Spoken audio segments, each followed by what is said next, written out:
বন্ধু, তোমরা বিপ্লব করেছ, তোমরা সফল। তোমরা এখন ঘরে চলে যাও।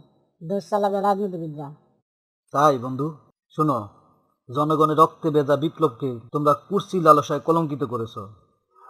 আমাদের ত্যাগ তোমাদের সম্পদে সিঁড়ি হবে না। যে বিপ্লবের জন্য আমরা প্রাণ দিয়েছি, তোমরা সেই বিপ্লবকে বিক্রি করেছ। জনতার স্বপ্ন লুট করে কুর্সি দখল করাই তোমাদের রাজনীতি। বিপ্লবের নামে প্রতারণা তোমাদের রাজনৈতিক সংস্কৃতি। বিপ্লবে জোয়ারে ভেসে এসে বিশ্বাসঘাতকতা রাজত্ব করো। লজ্জা কোথায় তোমাদের? যে পথে আমরা শহীদ হয়েছি সেই পথ তোমরা ক্ষমতার বাজার বিক্রি করেছ। জনতার ক্ষোভের আগুন একদিন তোমাদের কুর্সি ভস্ম হবে। বিপ্লবের ইতিহাস লিখতে গিয়ে তোমরা কলমের কালিনে রক্ত মুছে দিয়েছ। যারা বিপ্লবকে বিশ্বাসঘাতকতায় পরিণত করে তারা ইতিহাসের আবর্জনায় স্থান পায়। জনতার রক্তে গড়া স্বপ্ন তোমরা ক্ষমতার নোংরা খেলায় নষ্ট করেছ। আমরা বিপ্লব করেছি মুক্তির জন্য, তোমরা বিপ্লব করেছো কুর্সির জন্য। বিপ্লবের মশাল জ্বালিয়েছিলাম আলোর জন্য, তোমরা তা নিভিয়ে দিয়েছো অন্ধকারের জন্য।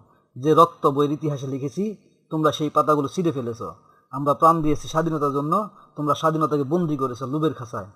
জনতার চোখে জল তোমরা রাজনৈতিক পুঁজি হবে না। বিপ্লব তোমাদের ব্যবসা নয়, এটা আমাদের ত্যাগের প্রতীক। তোমরা শুধু পতাকা বদলেছ, শাসকের মনোভাব বদলাওনি। যারা বিপ্লবের স্বপ্ন ভেঙে দেয় তারা দেশদ্রোহী ছাড়া আর কিছুই নয়। জনগণ তোমাদের ভুলবে না, কারণ ক্ষত এখনো রক্তাক্ত। বিপ্লবী মরে না, বিপ্লবী জেগে থাকে। এক বিপ্লবী হারিয়ে গেলে হাজার বিপ্লবীর জন্ম হয়। দেশ যতক্ষণ ঠিক না হবে ততক্ষণ বিপ্লবীরা জন্ম নেবে, হাজারে হাজারে জন্ম নেবে।